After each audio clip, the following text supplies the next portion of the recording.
9 people? That's a lot. It feels like a whole baseball team. When I was young, I always dreamed of having a cute house with a white dog, just like in storybooks. But real life isn't always so nice. I finally got my own house, but when I came back from work, it was full of people, like a dormitory. I'm not happy about it. My name's Mary, and I'm 32 years old. I work in an office. I've been really focused on my job, but lately all my friends have been getting married one after another. Buying wedding gifts has been expensive. I started feeling like I needed to find someone too, so I started going on dates. Mary, when are you going to give me grandkids? Every time I went home, my dad David would ask this, and it made me really uncomfortable. So, I started visiting less. My mom died when I was young, so I grew up with my dad, my brother, and my grandparents. My brother got married early and lives near our old home. He has 2 daughters, my cute nieces. I already have nieces at my brother's. Isn't that enough? But we always argued about it. Then my dad got in a car accident. When I reached the hospital, he was in bad shape. He passed away quietly while my brother's family and I were there. Dad, I wanted you to meet someone. I had a boyfriend introduced by a friend. He just proposed and we decided to marry. He liked to show off a bit, but he was kind. His name was Richard. Now that both my parents are gone and my brother has his own family, it does feel lonely, doesn't it? I said softly while petting my cat Lucy, just back from the funeral. Mary, you're not alone. You're part of my family now, Richard said, holding my hand gently. He was worried about me and came to check on how I was doing. Let's make a happy home together, I thought. Maybe I could find simple happiness. Little did I know what was coming. Welcome. It's a bit crowded though. I went to Richard's family home for a meeting. Patricia, his mom, was lively and straightforward. I felt a bit nervous walking in, thinking it would just be his parents, but there were lots of people, in-laws, step-grandparents, Richard's brother Charles, his wife Sarah, and their kids Thomas and John.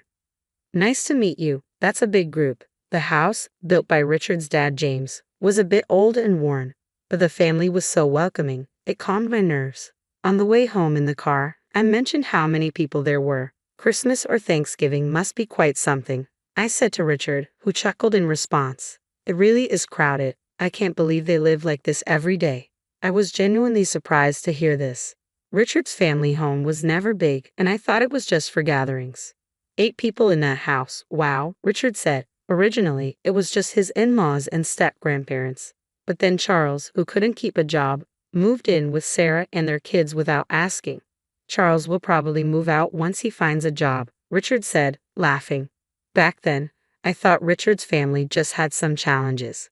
After we got married, Richard and I, along with our cat Lucy, lived a peaceful life without kids yet. Richard helped around the house, and Lucy liked us. Charles and his family still lived in that crowded house.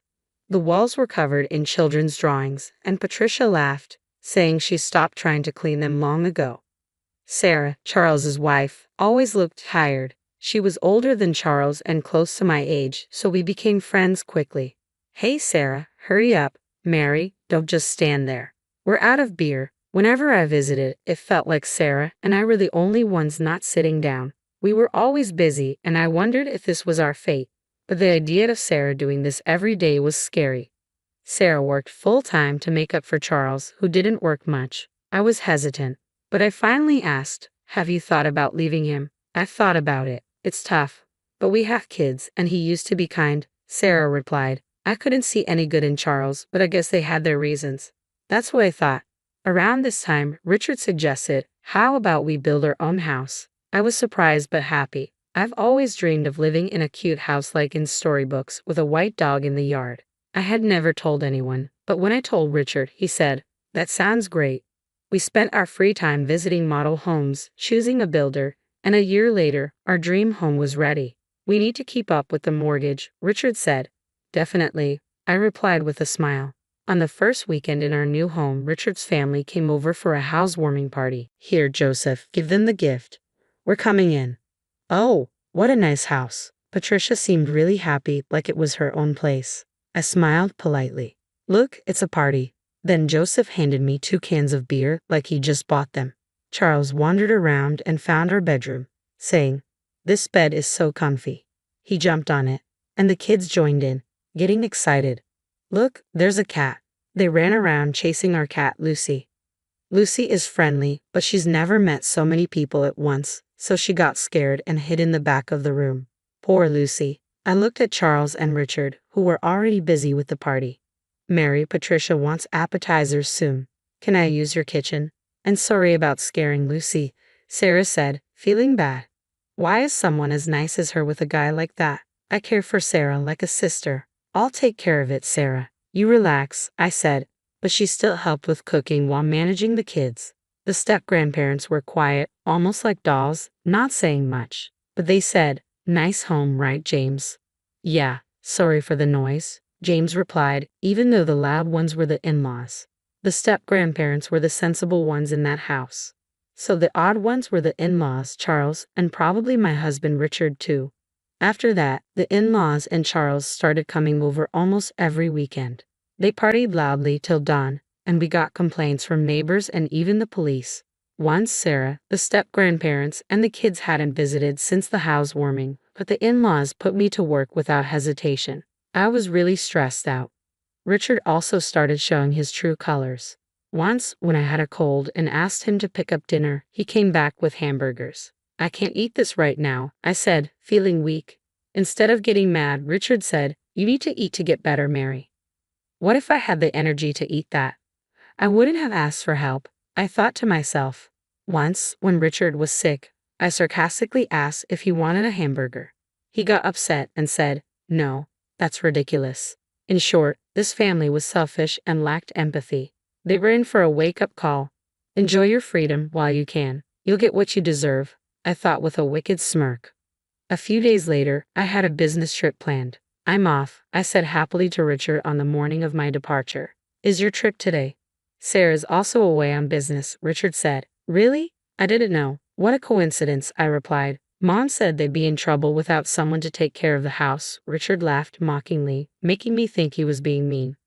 I was busy during my trip. Days went by quickly, and before I knew it, a lot of time had passed. A big typhoon hit, and I contacted Richard. "We're okay, but the family home had some serious leaks," he said. I understood, thinking about their old house. The day I came back home arrived.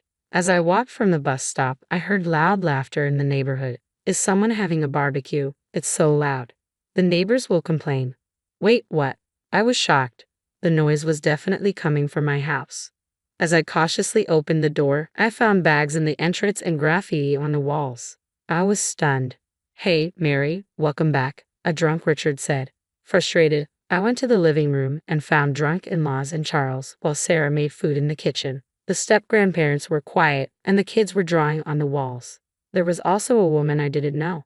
Overwhelmed, I tried to stay calm. "What's going on?" I asked Richard. "Didn't I tell you? The family home had leaks, so they're staying here for a while," Richard said. "Who was away?"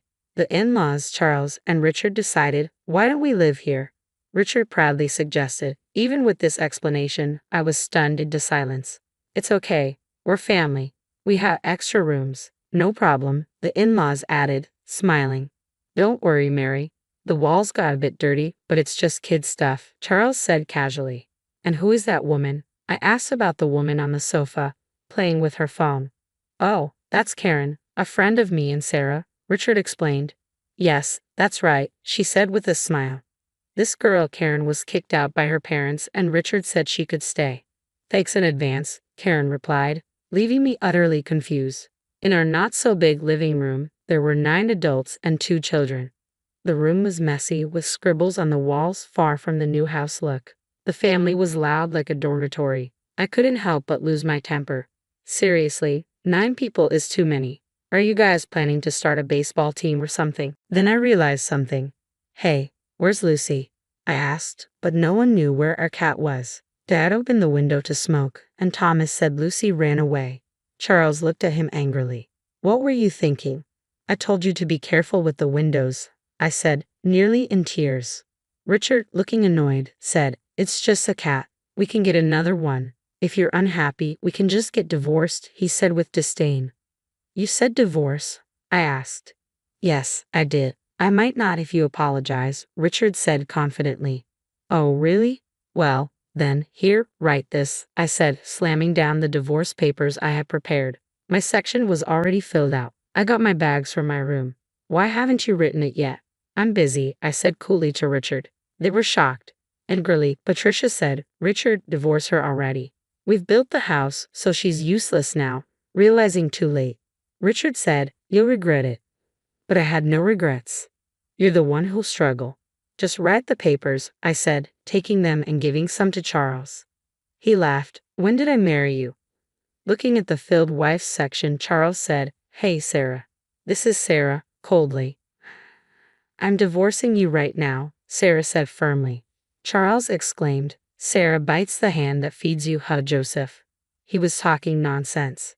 From my perspective, Sarah had been treated like a servant in her in-laws' house. Charles took most of her earnings, leaving little for living expenses.